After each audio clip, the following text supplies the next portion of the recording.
Hello, this is Jay Mitchell, and we are back with another episode of the Libertarian Uncensored podcast, going over all the posts on the Libertarian Uncensored subreddit. Let's get right into it. So first we have Speaker Johnson vows to stop California's redistricting push, but ignores Texas doing the same. Put from questionsforum.com, posted by Donald Key, and that's a cross post from the No Shit Sherlock subreddit. And yeah, personally, I don't really care for gerrymandering as a whole, but Reddit only seems to care when the out group does it and never when the in group does it, just like with every other issue. Speaker Johnson might be kind of the opposite of that. He seems to care how California's doing it, but not when Texas is doing it. But regardless, it just goes to show you, as I always like to say, most people only have, they don't have any values, they only have teams, and you definitely see a lot when it comes to modern Reddit. If the Democratic Party does something, it's good, but if the Republican Party does the same thing, it's bad. And that just goes to show you, it's all just narratives. No one actually cares about policy, it's all just whatever the current narrative is. And that's my thoughts on that issue.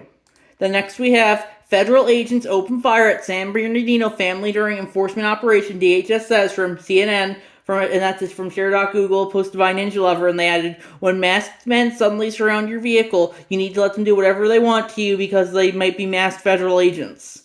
And ultimately, the government has the legal monopoly on the use of force to justify whatever it feels like, so, you might have to let them do that, because ultimately, the government can justify whatever it feels like. If they want to justify putting masks on and sieging your car, ultimately they have legal monopoly on the use of force to justify whatever they feel like. And how are they going to be held accountable? The government controls the court system as well, so that oftentimes they won't be. And yeah, personally though, I think it's interesting how they're getting very hung up on that federal agents shouldn't be able to be masked though. Whenever it's Reddit's darling Antifa at protests, they're always like, wear a mask, but when the feds do it, it's fascism. That just goes to show you these people don't have any values, they only have narratives. They should be able to do whatever they want to, but the feds, they have to be restricted. Ultimately, I don't really care for masks as a whole. If you want to wear them, wear them. If you don't wear them, don't. But, it's interesting how they don't like when the feds wear masks, but when they wear masks, it's the greatest thing ever. And that's my thoughts on that issue. Then we have MAGA Grandpa taken to school over basic economics, posted by Ragnarok KXG, and that's a YouTube short from, looks like a guy called Parker Get a Job. And, yeah, I personally think, Reddit's one to talk about basic economics. Reddit's economic position seems to be, straight up Maoism or Stalinism at this point. I don't really care for stuff like trickle down economics. I think that's not perfect either. But Reddit, they're definitely some of the most economically illiterate people I've ever seen, and that's my thoughts on that issue. Then we have petition to Alabama state government, posted by Papa Perk, and they said, please check out this petition. Our U.S. state and constitutional liberties, our freedoms haven't turned into a privilege. $200 million in non-constitutional fees were paid by Alabamians to our state government in 2024. The vehicle registration law is more focused on revenue and citizen restrictions for safety and upkeep of roadways, and they link to their petition from change.org, declaring mandate vehicle registration unconstitutional and illegal, and has 13 signatures currently, looks like. And yeah, I would agree with that. Ultimately, the government can make you get a license or registration for anything it feels like, and ultimately there's nothing you can do about it. It's like Daryl Perry said, what's next? License to toast in your own damn toaster during the 2016 Libertarian debate at the Libertarian National Convention in Orlando.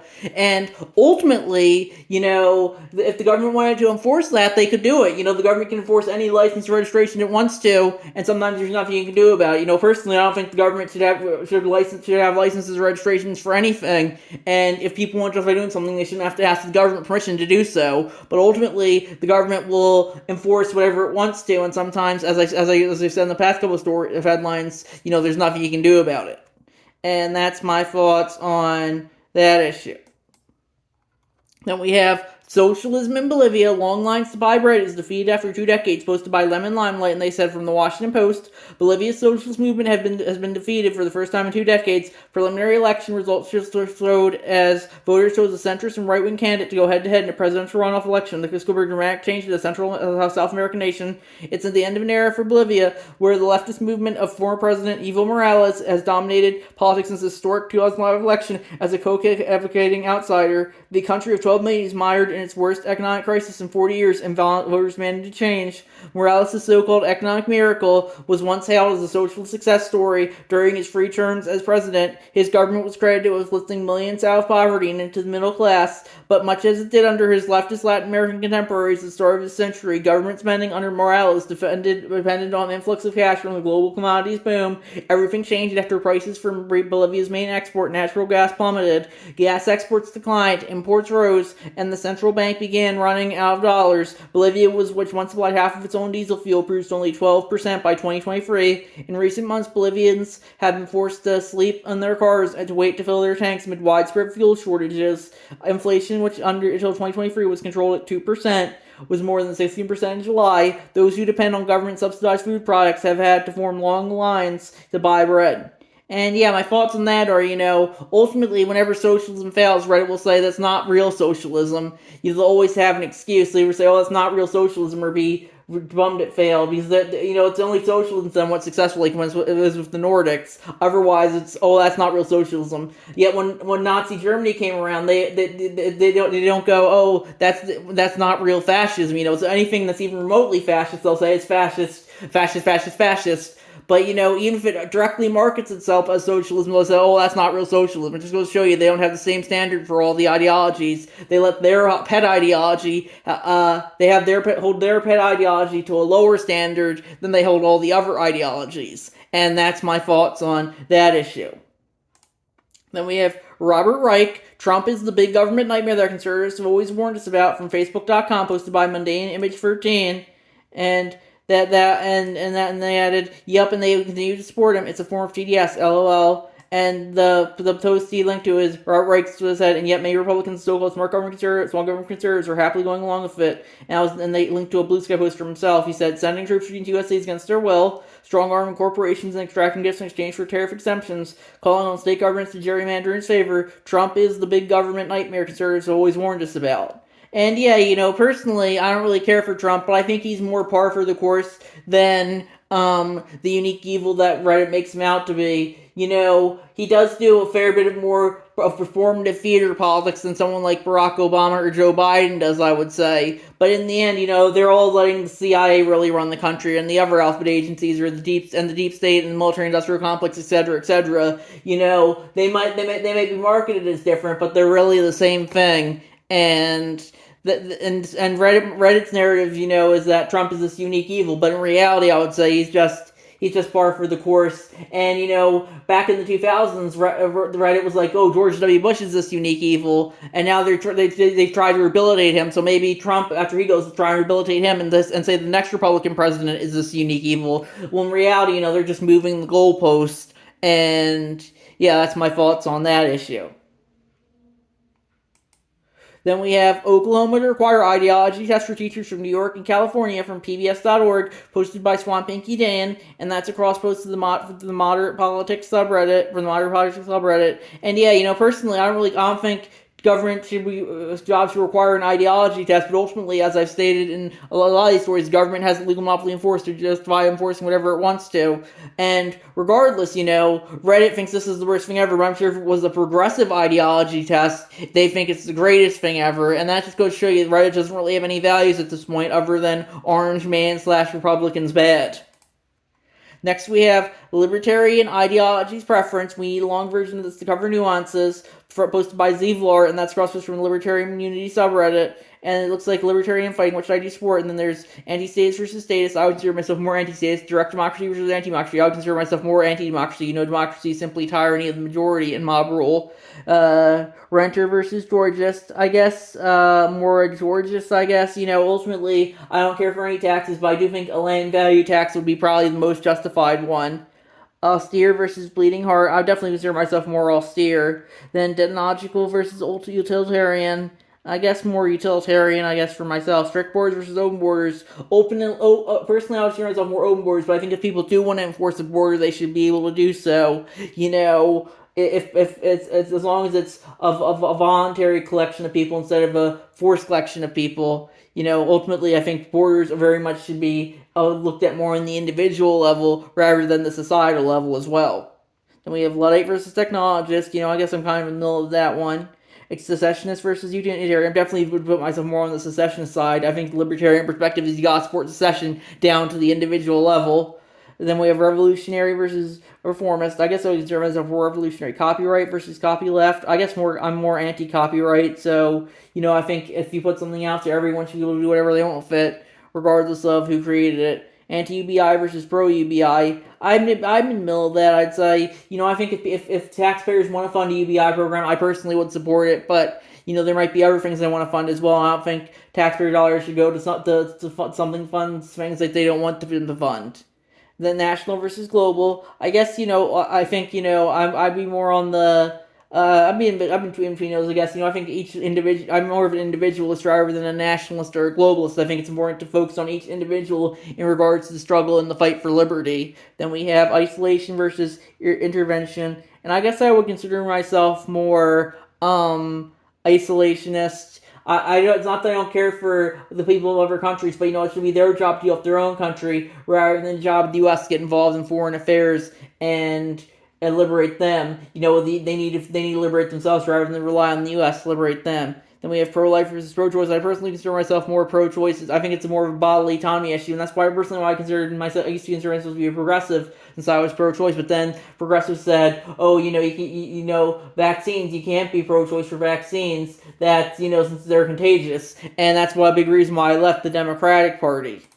And yeah, that's my thoughts on those issues. The next we have the Democratic establishment shouting of Mamdani is disqualifying from NewRepublic.com, posted by Donald Key. And yeah, personally, I don't really care for Mamdani. I think he's a socialist who's going to show New York City why socialism doesn't work. But with that being said, that doesn't make the Democratic establishment good. They're running the stuff people like Eric Adams and Andrew Cuomo, the DNC sex pest who threw COVID positive patients in nursing homes during COVID and resulted in countless deaths, and then Eric Adams who's just kind of a conservative drifter almost, who wants to run on the anti-Semitism ballot line because, of course, that's their big thing right now. We got to end anti-Semitism, and they consider any criticism of Israel at all to be anti-Semitic. But regardless, that doesn't make Mamdani good. But the Democratic establishment isn't that good either. I think in the ideal libertarian world, both of them would be irrelevant currently. But sadly, in our world, they're both extremely relevant. But it definitely does feel like the Democratic establishment is on the downturn, while the Mamdani brand under socialism is on the upturn. But then that's my thoughts on that issue. Then we have U.S. health officials urge Kennedy to stop spreading vaccine misinformation after an armed attacker shot CDC headquarters from ccvnews.ca, posted by Swan Pinky Dan. And yeah, I personally don't really care for the CDC, but I don't really care for RFK Jr. either. Ultimately, I think if he wants to say whatever he wants to say, that's fine. If they want to consider it misinformation, that's fine. Ultimately, it's free speech, and if you don't like something, you want to label it misinformation, that's fine. But, the libertarian position is, the state shouldn't be regulating what they consider to be hate speech or misinformation, because they can label any dissent at all hate speech or misinformation, and they had the legal monopoly to force justify enforcing wherever they feel like. So that's my thoughts on that issue. Then we have big government bans private project doesn't like from CNBC.com, posted by Help with Feeding.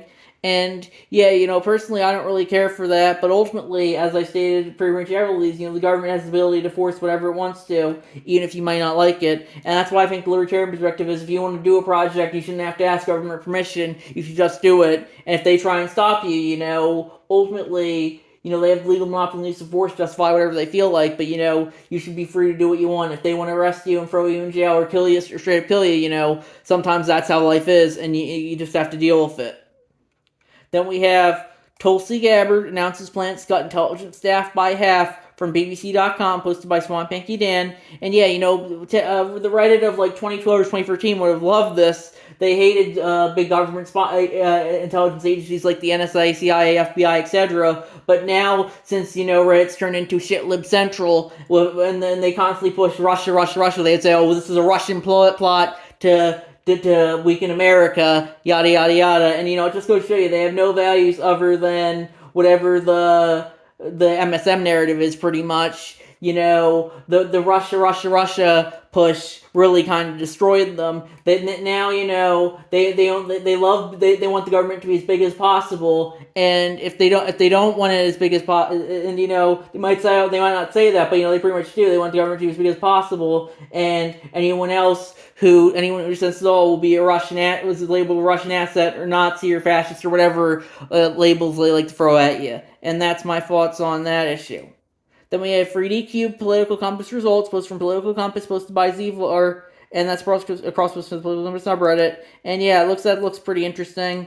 They seem to get a social libertarian score. I think I would get more of a libertarian, volunteerist or libertarian, libertarian syndicalist score. But yeah, that sounds interesting.